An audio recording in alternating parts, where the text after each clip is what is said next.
Here we are, the first episode of my series. I've been looking forward to this day for a really long time. Now, let's cut to the chase. Why am I reviewing Sonic the Hedgehog first? Well, I have been a Sonic fan for almost my entire life. I can easily say it's my favorite gaming series, and Sonic himself is my favorite fictional character. I have so many memories with this series, so it's a pretty easy start for me. Without Sonic, I probably wouldn't be the person I am today. I own almost every game in this series. I owned a lot of the merchandise. Just to put it simply, Sonic is my bread and butter. Not to mention, not only are we getting a new movie this year, but also Sonic's next game, which... After Forces, I am very skeptical / worried for this new game. But for now, let's start from the beginning. I'm reviewing Sonic the Hedgehog for the Sega Genesis. But first, I think it'd be best if I looked at the history of Sonic. Why? Because not only is it more interesting than the final game itself, but it may give you guys a good look on how Sonic came to be. And of course, if you just want to see the review portion for this video, I have chapters in the description. But for now, let's give you guys a history lesson. Allow me to take you back. The year was 1990. Sega had little ground in the home console market even after releasing the new console, the Sega Mega Drive, thanks to Nintendo being absolute juggernauts and probably having a monopoly over the gaming industry at the time. Sega felt that it was important to have a strong mascot to represent their brand in their home console, and more importantly, to compete with the unstoppable Mario. So a competition was held in Sega to design a new mascot. Roughly 200 designs were made. And taking a look at some of these designs, I'm actually pretty happy none of these made past the drawing board. Enter Yuji Naka. He was looking for his next assignment at Sega. He made a list of game genres he was interested to work on, racing games being on the top of the list interesting enough. The game on the bottom of the list though was the one that caught Naka Superior's attention, an action game to challenge Mario. During this time, Naoto Oshima was trying to come up with his own proposal, a character that could not only star in a video game, but be something more. He wrote a proposal for a game that would have a speedy character that could run around loops. He was having a hard time getting the okay to develop more of this project, but he was told that only one person at the company could help him with this project, Yuji Naka. The idea of the game interested Naka, so the duo got to work. Naka was inspired by the original Super Mario Bros., where he thought it was fun to complete a stage as fast as he could. He just straight up said in this one quote that, "I like fast things, and I thought it'd be nice to create a game where the more skilled you become, the faster you can complete a stage." The two wanted this character to embody speed, so the original game had a rabbit starring as the main character, because you know, rabbits are fast.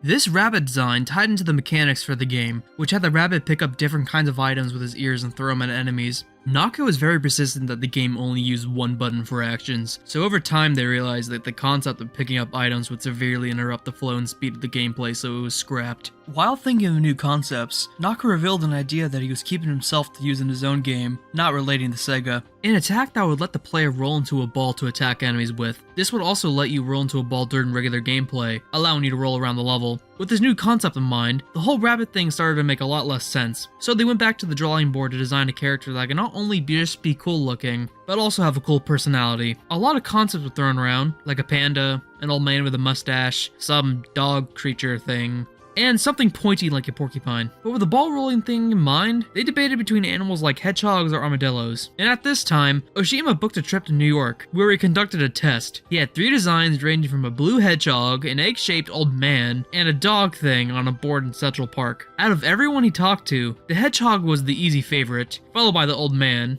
No one gave a shit about this weird dog thing. Oshima hoped that this hedgehog would appeal to everyone, no matter of culture, gender, or age. And oh boy was he right! With the hedgehog being the most popular, the team chose Mr. Hedgehog, a placeholder name, as the character that would star in their game. His design took elements from a lot of different characters and sources. For example, his eyes were based on characters like Mickey Mouse and Felix the Cat. The quote-unquote blue fireball silhouette also made it so the character could have a spiky design and make it easy for kids to draw and have it be recognizable. Kinda. The blue on Mr. Hedgehog represented the blue on Sega's logo, but it also had a more personal symbolism to Oshima, symbolizing that the open sky is blue forever. Which is really cool in my opinion, and the red and white on his boots were inspired by none other than Santa Claus, who Oshima felt was the most popular character in the world. And I gotta say, I always thought this was awesome. Sonic in general always gave me a Christmassy vibe as a kid, but besides his boots, Sonic himself was actually born on an island named Christmas Island, which when I found out, I thought was very ironic. But you know, back to the history. The actual design of his boots, down to the buckles, were designed after Michael Jackson's boots on the Bad album cover. which is interesting, to say the least. With the core of Sonic's design covered, I really want to add how amazing it is how Sonic himself has a really basic yet complicated design. I mean, sure, it is a really simple design when you look at it, but it takes so much from so many different sources that when you look at it through that point of view, it makes the simplicity of it really genius. And it just adds to the notion that Sonic himself is one of the most unique character designs ever made. But with Mr. Hedgehog's design being finalized, there is still something that they needed to decide on. His name. The name Mr. Hedgehog was never really at any point meant to be Sonic's final name, it was just a placeholder. But with that said, the team wanted something that could, again, embody speed. Words based on speeds were thrown around that I really can't pronounce. Oddly enough, the person who came up with this concept is unknown, but someone said that this used the speed of sound, or in other words, a sonic boom as the name, which obviously led to Sonic. It was soon agreed that Sonic would be a perfect fit for the character. Moving on, when the 200 designs were boiled down to 8, Sonic was chosen as one of the 8, obviously. Each finalist would be shown to the CEO and president of Sega, Hayao Nakayama. Each team made their own presentation so they can stand out. Our Sonic team already had a playable build-on-stage concepts, but Ushima wanted to take things to another level. So we had the toy department of Sega create possible designs for merchandise, including this one-of-a-kind, super high-quality Sonic plush that could even stand on his own. Technically speaking, this was the first ever Sonic plush and it looked so good by today's standards. However, with all their efforts, the Sonic team's project was approved and production officially started in April of 1990. We are slowly getting there. During early production, the team thought the look of the game was extremely important. They took a lot of inspiration from one of the markets they wanted to appeal to, America. Blue sky and rolling hills were actually inspired by California of all things, but the colors of the stage were inspired of a piece of art done by Japanese artist Aizen Suzuki. But the overall graphical aesthetic of the game was inspired by computer graphics of the time. And when you look at classic Sonic stages, not just Sonic 1, I'm looking at you Sonic CD, you can really see this inspiration. Speaking of the American influence, during the contest, Nakayama said they wanted a product that would be a major hit in America, and this had a big influence on the look of the characters. And looking at the concept art, you can see a lot of strange looking enemies. And even this character that was supposed to be the love interest for Sonic, Madonna. Based off the singer, obviously, Madonna was created to show that Sonic was older and more mature, since a lot of his colleagues thought that Sonic was cutesy and had a childlike design. It turns out Madonna was actually never meant to get past the concept stage, mainly because of how similar it would have been to Super Mario Bros., which makes sense. But what's interesting to me is that sometime after the Tokyo Toy Show demo, which we will talk about in a minute, trust me, Sega held a technical demonstration of the Mega Drive's hardware. These use several Sega franchises, but most important, we can actually see Madonna and Sonic from the concept art in sprite form, which is really fascinating to me. This would also explain why the Tokyo Toy Show demo had the weird underbite jaw guy in it, but these were probably the last time those early concepts were used. The only one of them that would actually be reused is this Bumblebee looking motherfucker we would know as Dr. Eggman. You know, I'm actually kinda sad none of these characters were ever used. Imagine a Sonic game where Sonic has to fight Humphrey the Dick. Another weird early concept was Sonic having his very own band called the Sonic the Hedgehog Band, which actually had the character Vector the Crocodile in there, which would make his first appearance and he would later on become a character. So yeah, he's actually a character before Tails ever was. But the rest of these guys? Dead. They're gone. Yuji Naka actually stated that the reason why these characters were removed because of time constraints, which means if they had more time, this idea could have actually been realized. Could you imagine if this was an actual thing? How different would Sonic be today? How different would his character be today? Moving away from the early concept art, Sonic's personality also drew some inspirations from America. For example, Sonic's core personality was based off Bill Clinton. Clinton's get it done now attitude was a perfect fit for the Sonic character. Although I feel like it's very important to say that Sonic was not only designed to be successful in America, it was also designed for the Japanese audience as well.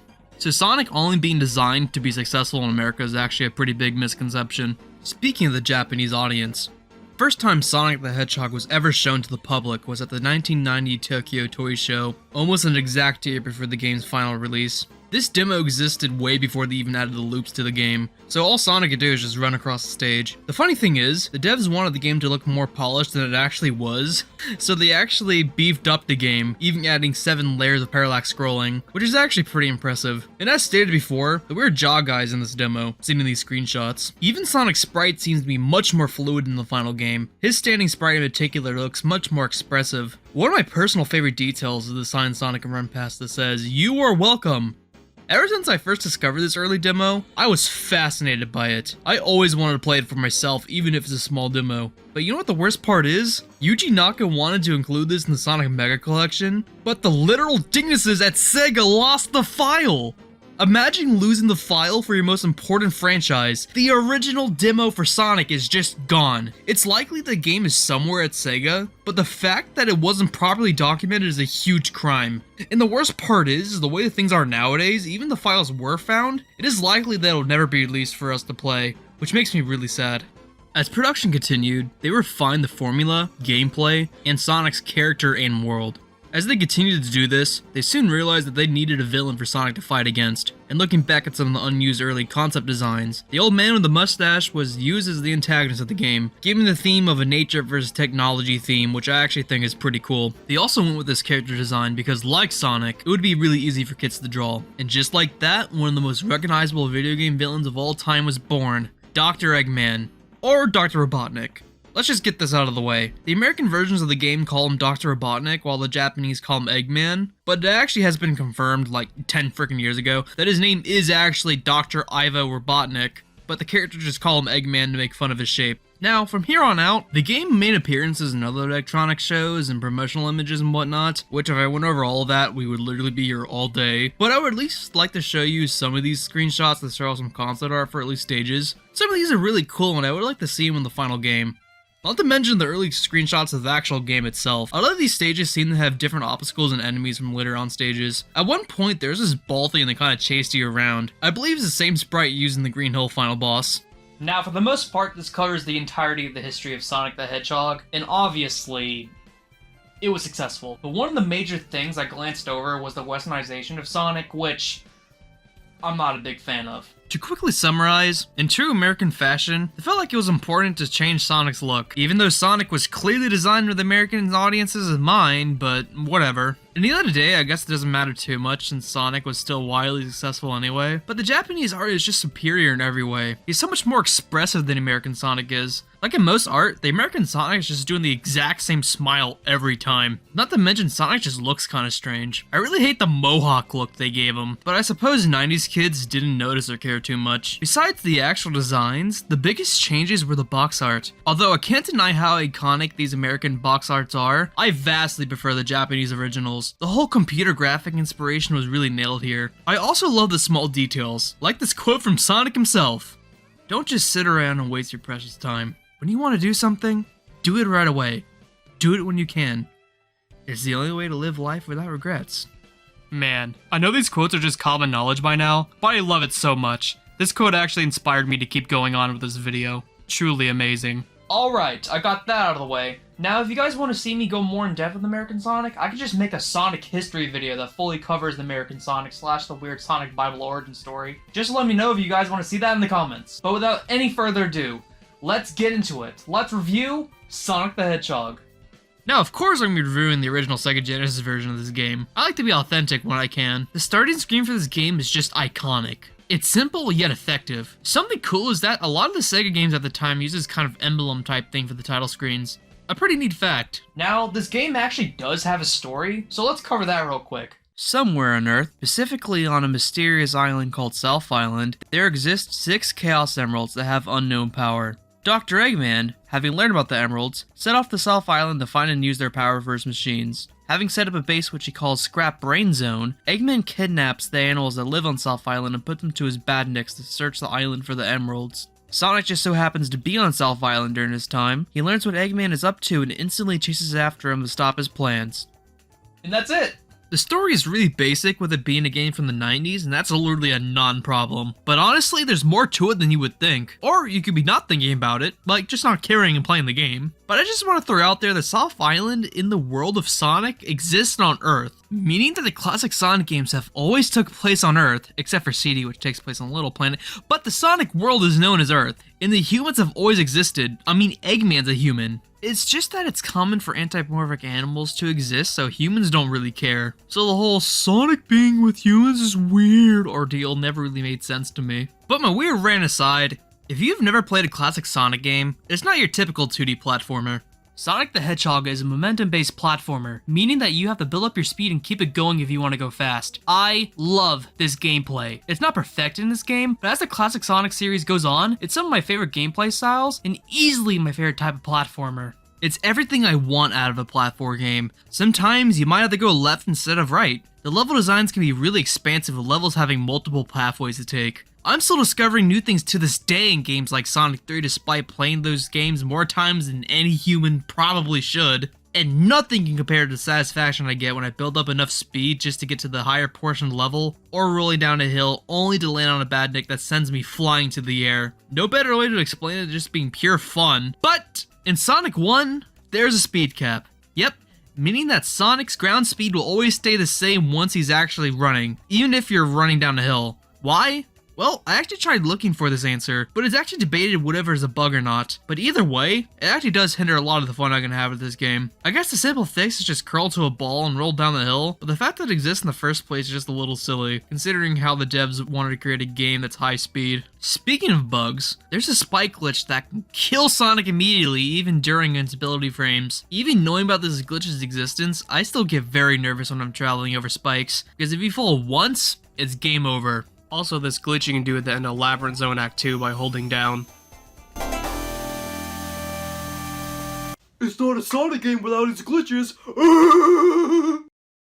Shut the fuck up! Anyway, the actual movement of Sonic himself is very simple. Just push the D-pad forward and get a move on. The only other thing Sonic could do is roll into a ball and jump. The best way I'm going to describe the gameplay of Sonic is easy to learn but hard to master, which was definitely the intention for this game. Sonic 1 in particular is hard to go back to because of the lack of a spin dash. I'm sure we all did the same thing as a kid, playing this game sometime after Sonic 2 or 3. Booting up immediately and trying to spin dash.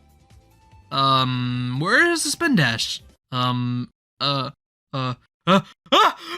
Later versions of this game will add the spin dash, but even to this day it throws me off. No matter how many times I play through the original, which trust me is a lot of times, I still never get used to the spin dash not being in this game. Moving away from the spin dash, or lack thereof, if you decide that you just won't move Sonic for some unknown reason, or you just forgot to pause, Sonic will get impatient with you and start tapping his foot. Although I'm not entirely sure about this has to be one of the first instances where a video game character would interact with the player. This little detail adds so much personality to Sonic's character. During this era of gaming, most characters just stood there no matter how long you waited, and to my knowledge, this was one of the first video games that changed that. Sonic also has some balancing animations when you stand on an edge of any surface. Sonic starts to lose his balance and in later games starts to panic. These two are charming and add a lot of character.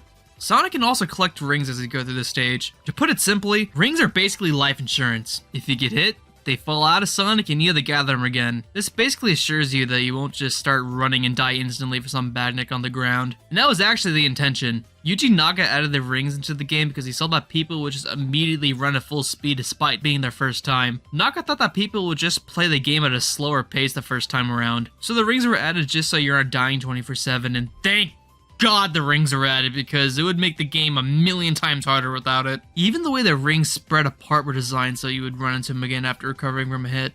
The sound the rings actually make is just so iconic. I can't tell you the amount of times I've been at a convenience store checking out only to hear the ring sound effect play when they scan an item. Even non-Sonic fans would recognize it instantly. Sonic can also find item boxes that resemble computer monitors throughout the acts. In Sonic 1, there are the speed shoes that increase Sonic's speed for a short time, a shield that allows Sonic to take one hit from a badnik, an invincibility power-up that gives you invincibility for a limited time, the 1-up monitor that can give Sonic an extra life, and last but certainly not least is a ring monitor that gives you 10 rings. These are pretty well balanced throughout the game. Typically, if you're in need for rings or shields, a monitor won't be too far away. But if you finish a stage with 50 rings or more, you can enter a special stage. These levels suck. No one likes the Sonic 1 special stages. No one. If someone tells you like the Sonic 1 special stages, they are lying. But Nick, I like the Sonic 1 special stages. No. No you don't. Shut up, stupid. Yeah, I know, I'm lying. Yeah, I know. Idiot.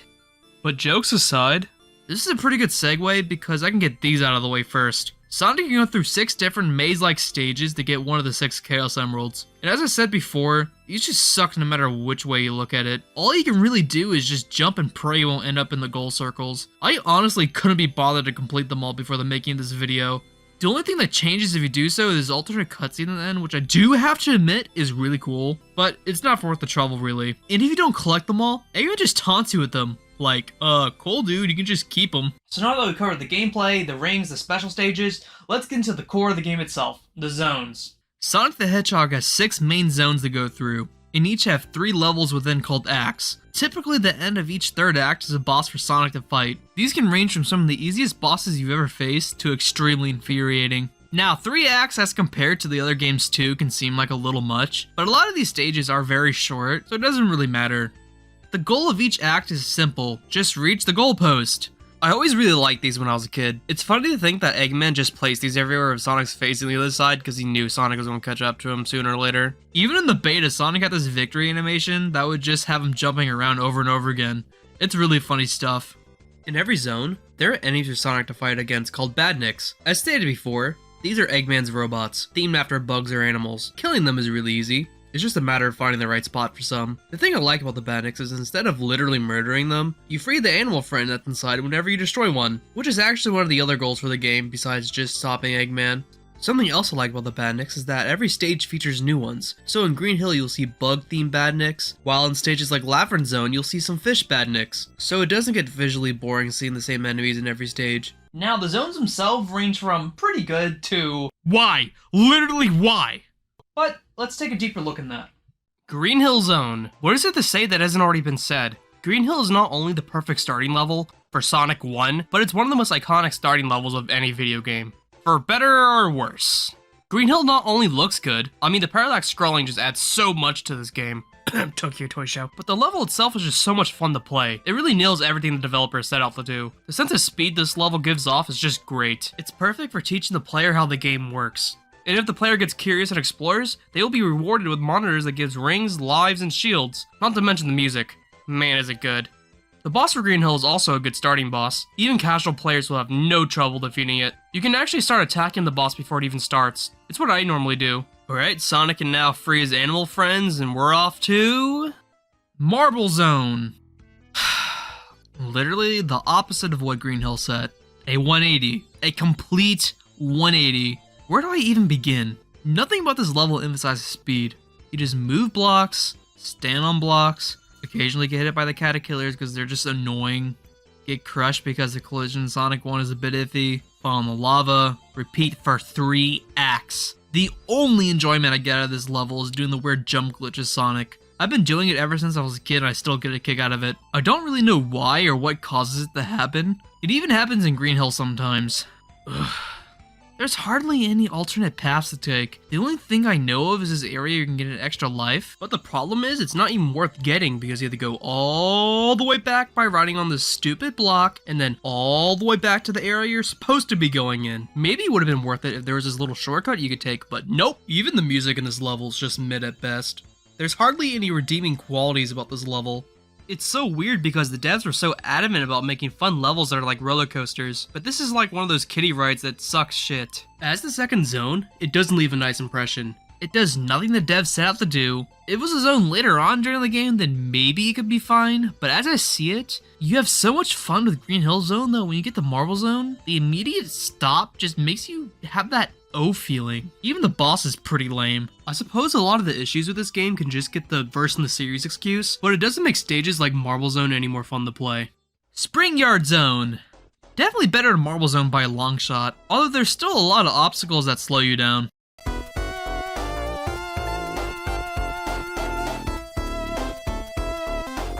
Amogus.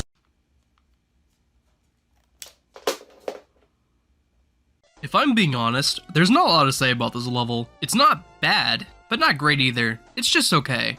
Something I always thought was weird is that sometimes you can see words like cope or CPU. I get the CPU, but why cope? What does cope mean?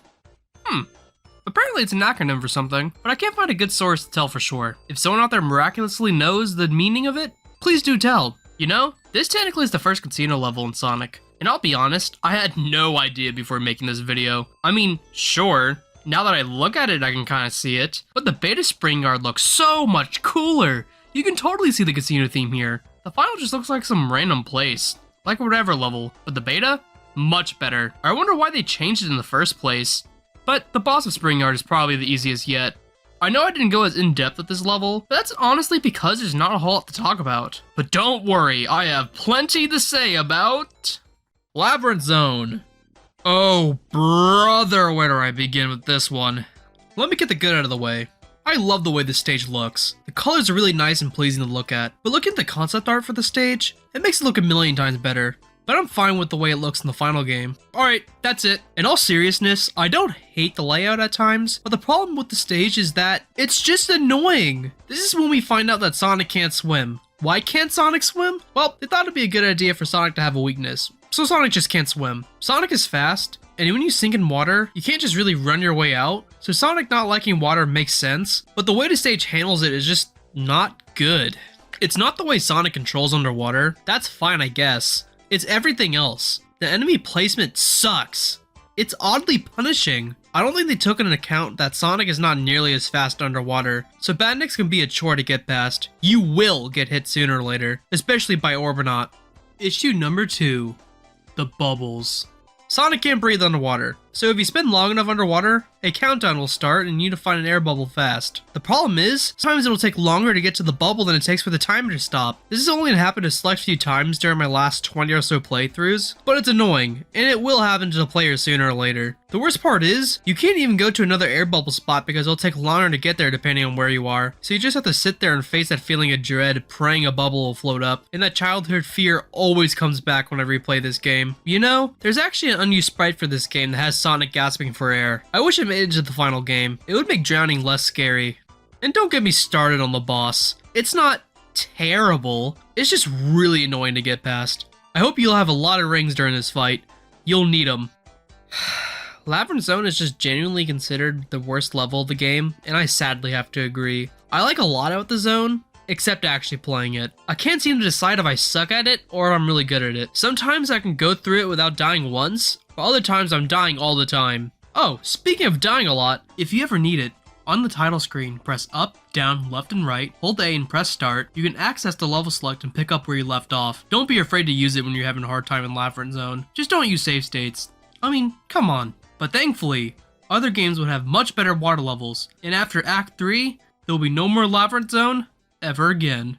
Starlight Zone! My personal favorite zone in this game. Finally, a true return back to high-speed platforming. I like pretty much everything about the stage. The aesthetic is really cool. You can actually go fast. But yeah, there's actually not much else to say about the stage other than being super solid and really fun to go through. Other than the music being amazing. Seriously, I love this track. And in my opinion, this was the start of the lifelong trend of Sonic having god-tier music.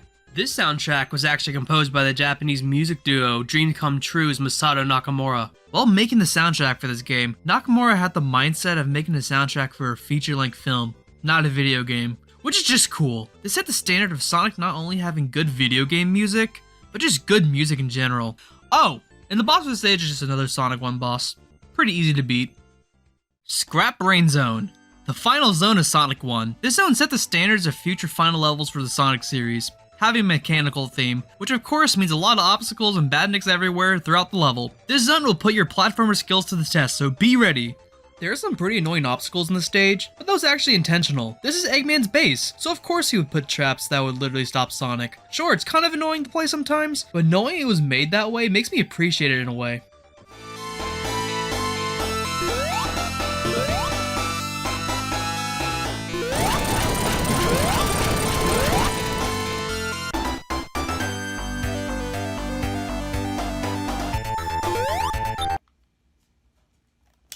Act 3 is literally Labyrinth Act 4? I take everything back. This stage sucks. According to Yuji Naka, they wanted to give the feeling of finding your way back up, but due to time constraints, they just used the theme and general design of Labyrinth Zone, just changing the background color. And I mean, okay, I can see where they're coming from, but why Labyrinth? They could have really done any other stage. I would have been okay with Marble Zone, but Labyrinth?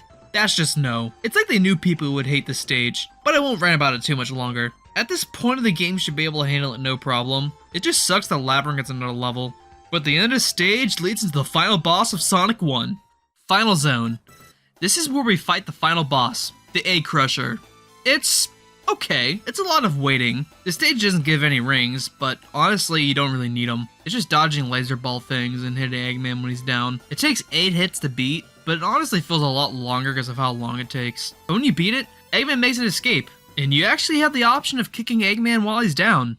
With Sonic rescuing all the animals, he goes back to Green Hill and the ending cutscene plays. And that's Sonic 1!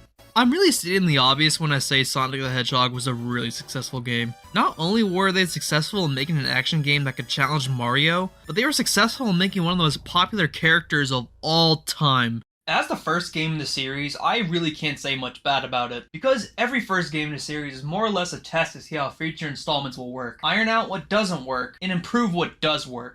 But just looking at it by itself, Sonic 1 falls flat with half the levels being what I consider unfun to play, and that's on a good day if I consider Springguard a good zone. Now, as the years went by, we got a million different ports of this game, but as we all know, some of them actually do improve the game. Enter Sonic Jam and enter the remake. Sonic Jam.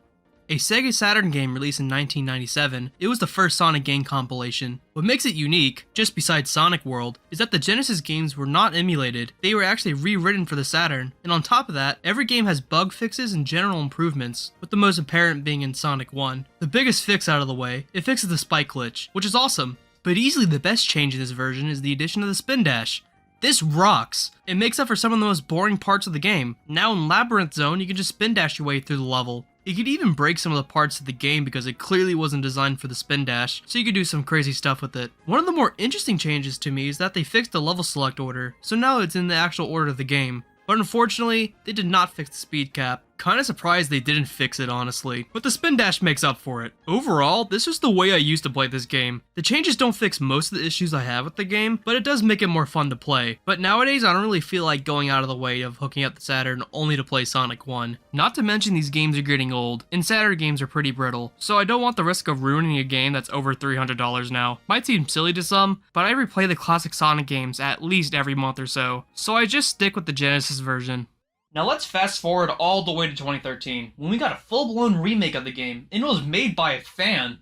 Now, I don't really have the time in this video to go over the entire history of Christian Whitehead, but long story short, he was famous for the fan game Retro Sonic, and in 2009 he contacted Sega about releasing Sonic CD for the iPhone, but instead of just porting the ROM, he would recreate the entire game from scratch. Now, what does this have to do with Sonic 1? Well, in 2013, he partnered with Stealth, another big name in the community, and both redid Sonic 1 and 2 for iOS and Android. And as we all know, in 2017, both Taxman and Stealth, along with Pagoda West Games, would make Sonic Mania a main series game. How cool is that? Passionate fans would end up literally making one of the best Sonic games of all time. How incredible. Some other companies should be taking some notes.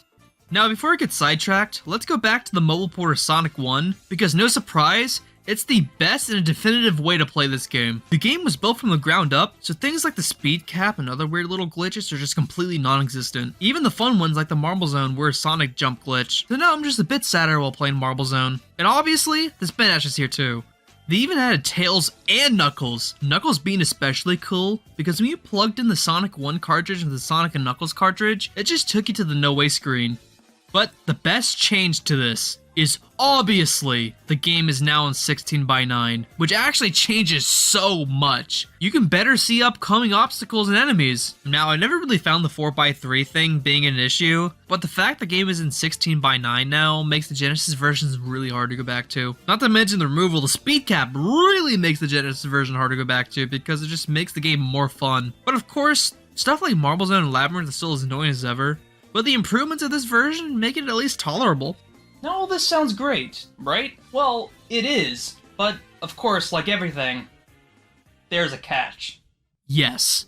For some stupid reason, this game, along with Sonic 2, are only available on a phone? I don't even want to hear the excuse for this. There is no valid excuse. If we can get Sonic CD both on consoles and phones, there should be no reason why we can't get Sonic 1 and 2. And what's so surprising to me is that Sega will continuously re-release the old versions of this game when we have perfectly amazing remakes that you can only play on a phone. And before anyone says, yeah, it is pretty easy to get on PC and I recommend everyone figures out how to do so, but that's not the point. I want to buy this. I'll pay for more than what they are worth. And yes, I'm aware that Sonic Origins is a thing, but we haven't gotten any more information on the game since its announcement. My point is, the fact that it's taking this long is ridiculous. But it really doesn't take away from how awesome these remakes are. If you want to play these games and don't care about the authentic experience, you play these. Look up how to get them on PC and do so. When Sega doesn't supply, us Sonic fans will do what we have to do. And that's all I really have to say about Sonic 1. As I said before, a lot of the complaints I have of this game get completely obliterated with future installments. But it was really interesting going back and seeing the original standing on its own. Before, when I thought about Sonic 1, I always just wanted to get to the thing after and the thing after, never really looking at the game by itself. And you know, I'd play something like Sonic 1 over something like Mario 1 or Zelda 1, but that may be because this game is technically superior, or it could just be my bias for Sonic. Sonic 1 by the end of 1991 was the best-selling game of that year, and by the end of its life in 1997, it sold over 14 million copies worldwide. Sonic 1 might not be the best 2D Sonic game now, but when it came out, the impact it had on the industry cannot be ignored. With the game receiving critical acclaim, everyone was crazy about Sonic the Hedgehog. Now Nintendo had a competitor. A competent competitor? Not really. But Sega's incompetence will never change the fact that Sonic himself is badass. And fans everywhere adore him to this very day. And that's it. I hope you guys enjoyed the first episode of the series. I really enjoyed making this video, and as you've seen this, I'm hard at work on the Sonic 2 video. And I just wanted to give thanks to all my friends for helping me out along the way. I recommend you guys to follow me on my Twitter and Instagram to get updates on videos and also collection updates and whatnot. And hopefully sometime soon I get started on streaming, so please look forward to that. But with that being said, this is NNC signing out. See you guys in the next one.